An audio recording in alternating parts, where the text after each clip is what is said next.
Hello mga kabibig! Welcome back sa ating bagong YouTube channel. Ito ang pinakamaingay na YouTuber sa balat ng YouTube. Ako si Kabibig, maglabag-labag na tao with evidence. So eto na kabibig ha. I don't know kung maniniwala kayo pero aarestuhin daw si Pangulong Bongbong Marcos. That's the end of his legacy. Hala ko! Saan mo naman ako? Ang chismis na yung kabibig. Puro ko lang chismis. Meron ako nakitang video ba? Ito dang taong ito ay yung mga sidekick ba? Yung nakikita ang future. At ang chika niya aarestuhin at tratraydorin si Pangulong Bongbong Marcos. Nako po mga kabibig. Yan ang sinasabi natin na walang true friendships sa mga taong ambisyoso, sa mga taong may bisyo. Nako po, yan ang sinasabi natin dyan kabibig. Ay, eto na ang video ha. Depende na talaga kung maniniwala kayo. Depende na kung akala nyo magkakatotoo ito o hindi. Sabi ng iba, nako ipag-pray namin yan. Uy, wag naman po kayong ganun ha. Wag natin ipag-pray ang bad mangyari sa isang tao. Let karma eats himself. Ano ka naman kabibig? Wrong grammar ka naman. Bahala ng mga bashers dyan. O eto na ang chismis kabibig ha. Watch this video and comment down below kung ano ang iyong komento ha. Gusto ko malaman kung same ba ang ating mga wavelengths sa 2026 ang mangyayari ito. Naku po, VP Sara, maghanda-handa ka na bang uupong bagong presidente? Kasi BBM daw arestuhin, tatraydo rin ng mga taong nakapaligid sa kanya. Ang tanong, sino ang tatraydor kay BBM?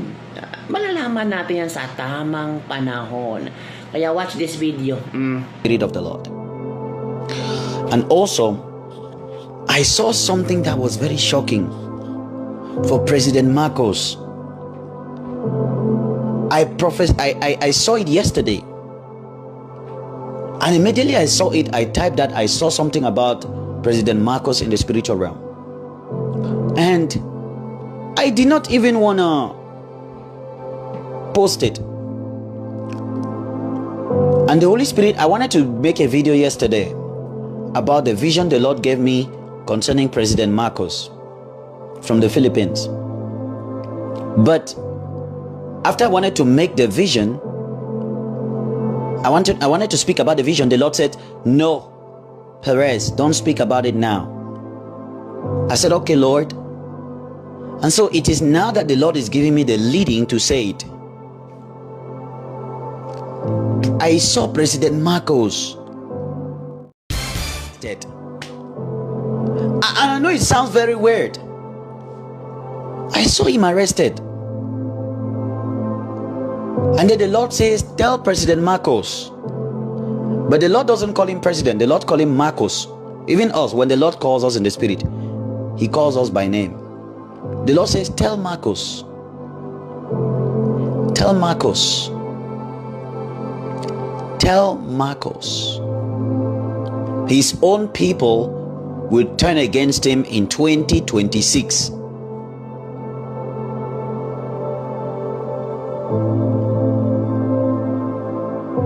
Says the Spirit of the Lord.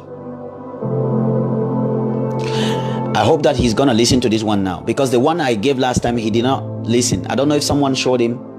If he truly listened, he would have given a 3 days fasting for the nations of the Philippines. And I don't hate him. I don't hate even my enemies, even people who are evil. I do not hate them.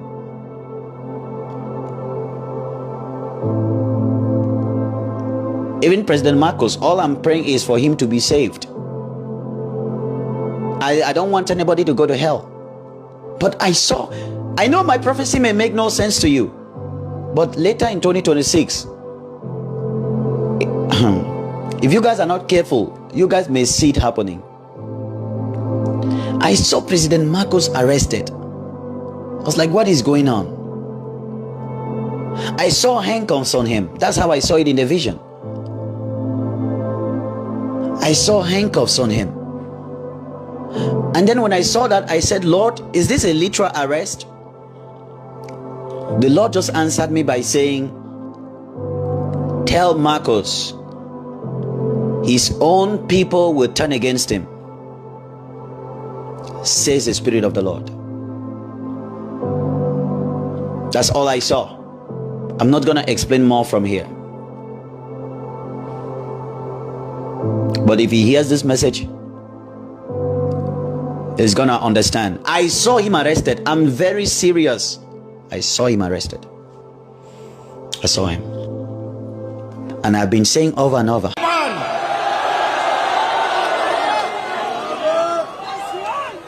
Pero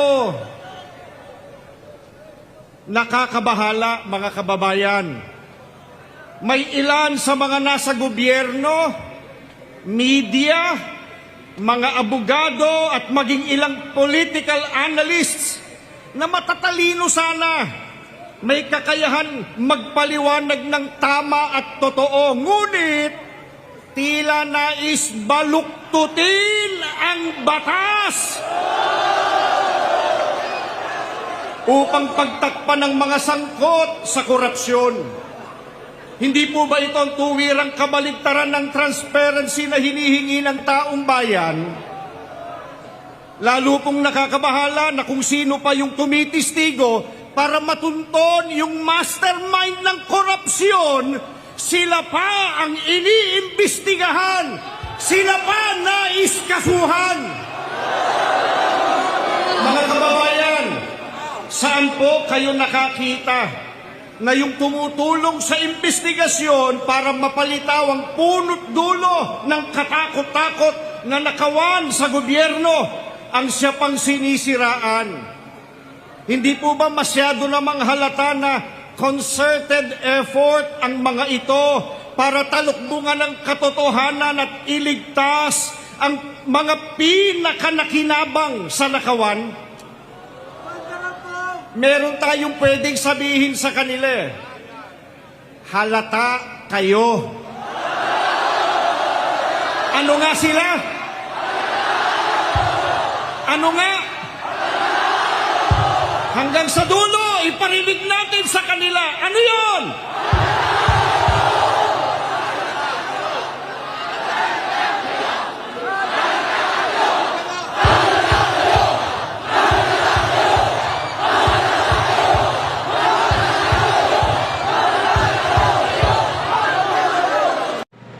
Narinig nyo si Attorney Vic Rodriguez. Tama din naman si Attorney Vic Rodriguez, no?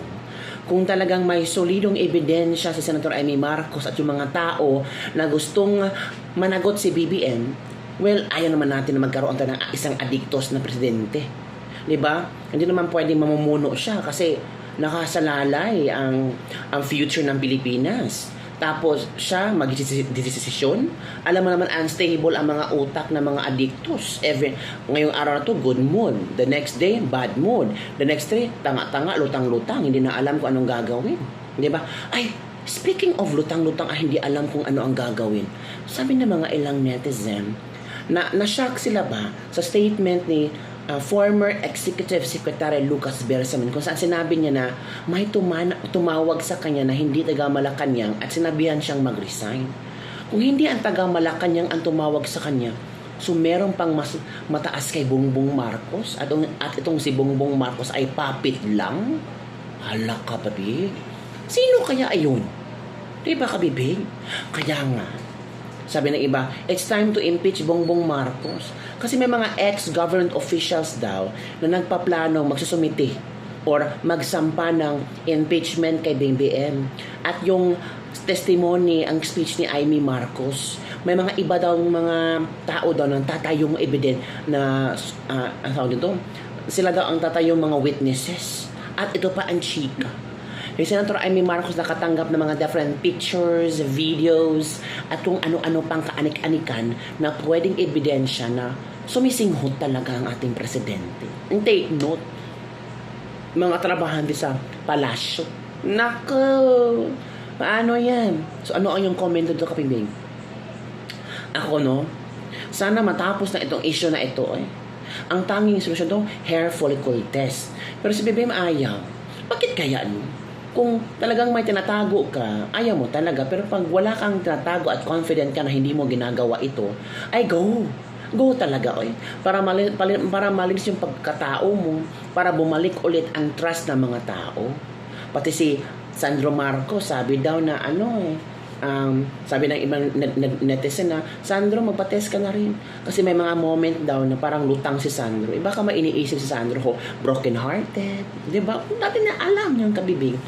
Kaya, tanging solusyon, hair follicle test. Pero ayaw ni BBM. Sabi ni Claire Castro, paulit-ulit at palaging inuulit-ulit. Natural, Claire.